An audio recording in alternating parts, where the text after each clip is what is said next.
Vous imaginez que c'est l'Aubert qui organise le sabotage de rentrée des recettes dans les caisses de l'État? Le début du régime du président Ndayishimiye a été marqué par des lamentations de ce genre. C'était un discours étrange pour une autorité issue du parti CNDD-FDD au pouvoir. Plus d'un s'attendait à un changement. Le président Ndayishimiye a même annoncé de nouvelles mesures pour ceux qui détournent l'argent du contribuable. Le voleur qui sera attrapé doit d'abord rembourser l'argent volé dans les caisses de l'État. Avant, il y a ceux qui faisaient le choix d'aller en prison pendant 5 ans, sachant qu'il va profiter de l'argent volé après. C'est pourquoi ils ne craignaient pas de voler. Mais maintenant, je leur donne d'abord de rendre l'argent. Ta maison sera vendue pour rembourser l'argent. Puis, tu vas répondre de ton crime économique à la justice. Avec le temps, le discours du président Ndayishimiye laisse entendre qu'il fait face à une mafia plus forte que l'État. Moi, je vois qu'il y ait une mafia, c'est-à-dire un groupe de gens qui ne veulent aucun sou qui rentre dans les caisses de l'État, que ce soit en devise ou en francs. Ndayishimiye a aussi avoué, à un moment donné, qu'il n'a pas de stratégie de sauvetage pour l'entreprise para-étatique de communication Onatel qui était en faillite. On les avait confié la mission de développer l'Onatel. Ils ont été incapables. Qu'ils rentrent chez eux. Si l'enfant meurt, la nounou n'a plus de boulot. Laissons-les accompagner la faillite de l'Onatel jusqu'au bout et on va voir ce qu'ils vont faire après.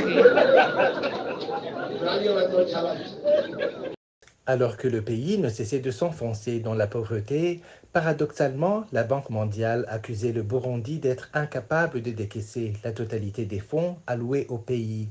Le ministre des Finances, Audace Niyonzima, a reconnu cela et a avoué que la cause est l'incompétence des cadres chargés d'exécuter ces projets.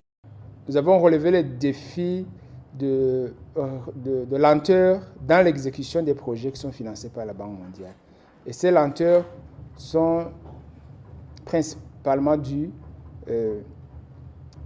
d'abord aux lourdeurs administratives de la Banque mondiale. Il a promis qu'il va travailler, qu'il va contribuer pour alléger ces lourdeurs administratives qu'on a enregistrées auprès de la Banque mondiale, mais aussi aux gestionnaires des projets qui sont des nationaux, mais qui ne sont pas très actifs ou qui ne sont pas très appliqués, ou alors qui n'ont pas suffisamment de compétences pour pouvoir exécuter rapidement ces projets. Parce que si on n'accélère pas le rythme de décaissement ou le rythme d'exécution de ces projets, ça nous freine dans la demande de nouveaux fonds. Alors que nous avons beaucoup de projets, nous avons beaucoup de besoins pour lesquels nous avons besoin de financement. Mais si on se présente à la Banque mondiale pour demander des financements, alors que les financements en cours ne sont pas exécutés à un rythme satisfaisant, donc ça nous bloque et ça handicape l'accès à ces nouveaux financements.